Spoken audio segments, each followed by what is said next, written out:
Hello students, welcome on our classes Bishop Academy, Senior Secondary School Maharaj. Class 10 Physics Chapter 2, Magnetic Effect of Electric Currents. Student, in this previous video, इसके पहले हम बात किए थे solenoid. अब हम बात करेंगे इलेक्ट्रोमैग्नेट. इलेक्ट्रोमैग्नेट का क्या होता है? इलेक्ट्रोमैग्नेट यह तभी तक यूजफुल होता है जब तक उसका करंट पास आउट करता है. इलेक्ट्रोमैग्नेट क्या है कि strong magnetic field inside a solenoid can be used to the magnetize a piece of magnetic material like a soft iron when placed inside a coil. Such a magnet is called electromagnet. ये electromagnet का definition और बड़ा important definition है. फिर से बात सुनो. A strong magnetic field inside the solenoid can be used to the magnetize a piece of magnetic material like a soft iron when placed inside the coil. अब जैसे मान लो ये coils है. अब इस coils large number of coils, एक दो नहीं, लार्ज नंबर ऑफ कॉइल्स, और मान लो इसके जब अंदर हम कोई सोलेनॉइड सॉफ्ट आयरन और इंसाइड करते हैं तो ये magnetic material like soft iron when placed inside the coil such a magnet, उसके बाद जो मैग्नेट बनता है they are known as electromagnet. तो इसके बाद जो मैग्नेट बनता है उसको हम सोलेनॉइड कहते हैं, यानी सोलेनॉइड क्या होता है सेकंड यूनिट का इलेक्ट्रोमैग्नेट. तो उसका नाम क्या होता है? If electric current is the process through a wire around a piece of soft iron, it behaves like a magnet, and such a magnet is called electric. तो अब ये कि अगर हम किसी मेटल किसी मैग्नेटिक पर्सन को हम मैग्नेटिक प्रॉपर्टी को ट्रांसफर करते हैं तो मैग्नेटाइजेशन करते हैं. अब मैग्नेटाइजेशन के कारण क्या होता है कि वो दूसरा बॉडी क्या होगा, मैग्नेटिक फॉर्म में, वो भी क्या होगा इलेक्ट्रोमैग्नेट. लेकिन ये परमानेंट नहीं क्योंकि इसमें ट्रांसफरिंग करना होता है. तो अब उसमें एक्टिविटी क्या है, नेल लिया हुआ है, नेल और नेल पर ये वायर रन किया गया है और फिर इसको एक बैटरी के टर्मिनल से जोड़ दिया गया, स्विच लगा दिया. अब जब इसको हम ऑन करेंगे तो जब इसमें करंट फ्लो होगा तो करंट फ्लो का ये सॉफ्ट आयरन रॉड हो गया, ये कॉइल की साइड हो गया, इसने क्या हो गया इलेक्ट्रोमैग्नेट. और अब यह नेल जब तक इसमें करंट फ्लो करेगा तब तक यह nail behave like a magnet, तब तक यह नेल क्या होगा एक मैग्नेट की तरह बिहेव करेगा. और इसको इसके पास हम कोई आयरन फिलिंग से कोई हमके आयरन पीसेस लाएंगे तो इसको क्या करेगा, अट्रैक्ट करेगा. लेकिन जो ही हम यहाँ से करंट सप्लाई को क्या करेंगे, ऑफ कर देंगे, बंद कर देंगे, तो फिर यह नेल क्या होगा, वो मैग्नेट का बिहेव नहीं करेगा.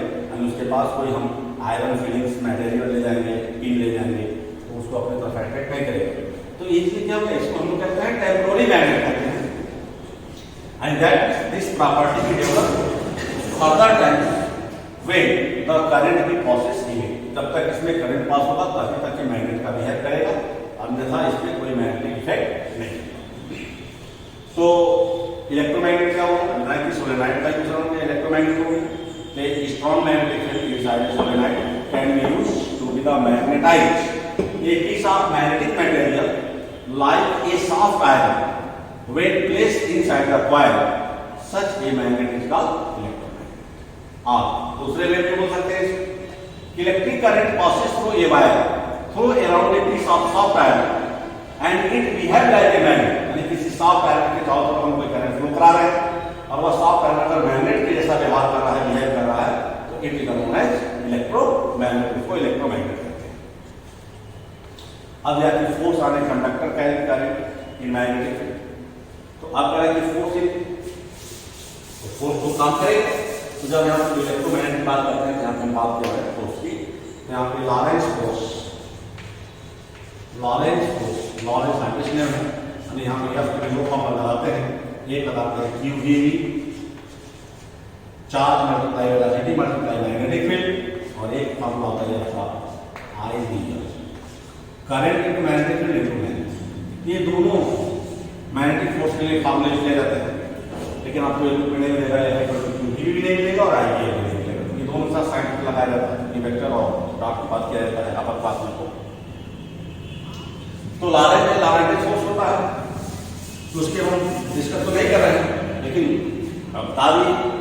तो अब यह है कि ampere suggest that if A current carrying conductor produce a magnetic field and exert a force on the magnet, then a magnet should also exert a force on the current carrying conductor. तो यह experiment based question है, इसका experiment दिया हुआ है, question लिया गया, wire से एक दूसरे मैग्नेट को रख करके उसमें वायर बुलाया गया और जब उसमें करंट पास किया गया तो उसमें देखा गया कि देयर आर फाइंड डिफ्लेक्शन, उसमें डिफ्लेक्शन दिखाई देता है। और वो डिफ्लेक्शन का रीजन ही था क्या है, there are experience of the force without force, no change of position, without force हम पोजीशन को चेंज नहीं कर सकते। तो डिफ्लेक्शन में क्या हो गया, पोजीशन उसका चेंज हो रहा है, तो indicate for changing the position experience of the force and this force B actually matter ampere. और यह एम्पियर कॉन्सेप्ट था, इसको हम अपने क्लास में जाकर के पढ़ते हैं, एम्पियर सर्कुलर लॉ के नाम से इसको जाना जाता है, ये 12th में मिलेगा पढ़ने के लिए। तो इसमें क्या है कि एक्टिविटी को समझाया जाए, तो यह आपके बुक में या बहुत ही एक एक्टिविटी दिया हुआ है फिगर में। If an aluminium rod is suspended horizontally, जैसे यहाँ पे लिख रहा है, एल्युमिनियम रॉड को सस्पेंड किया गया।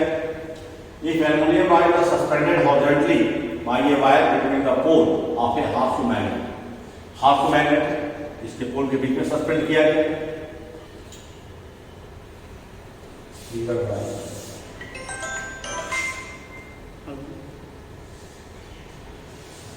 तो वीडियो बना दो जैसा बना रहे हाफ मैग्नेट बना दिया आप क्या सब तो भेज दीजिए।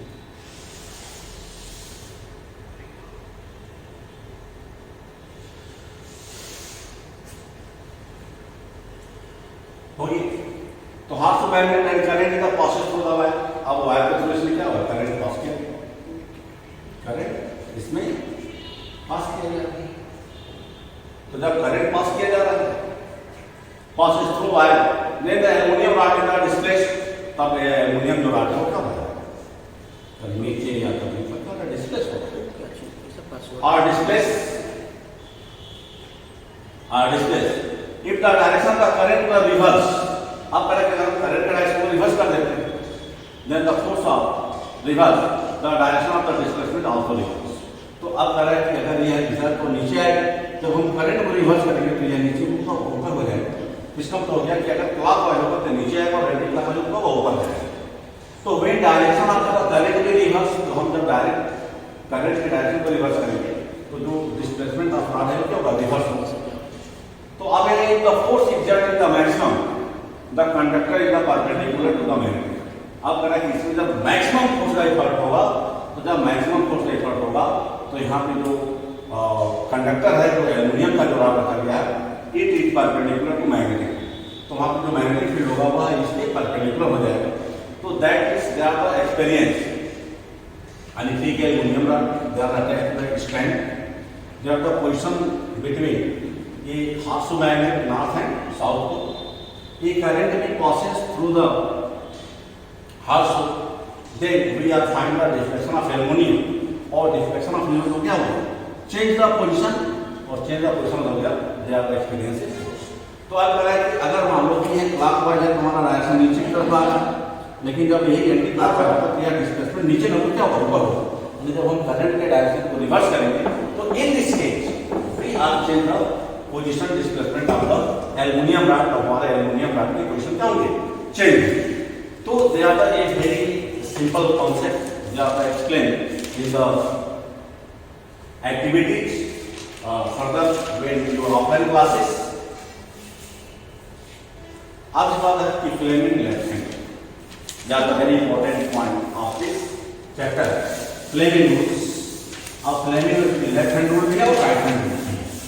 तो फ्लेमिंग लेफ्ट हैंड रूल में क्या है, फ्लेमिंग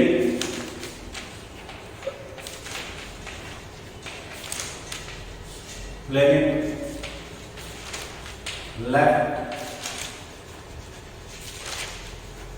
हैंड, तो फ्लेमिंग लेफ्ट हैंड रूल होता है कि the direction of the force यानी motion of current carrying conductor in a magnetic field is given by Fleming left hand. तो फ्लेमिंग लेफ्ट हैंड रूल हम लोग 3 फिंगर्स की बात करते हैं, thumb, fourth finger and middle finger. Thumb they are the indicate direction of the force. What the mystery is legal? Fourth finger, magnetic field and middle finger are the represent direction of electric current. तो अब हो गया कि force, magnetic field and current they are perpendicular to each other. ये सभी एक दूसरे के क्या होते हैं, परपेंडिकुलर होते हैं, that means they are the making a 90 degree.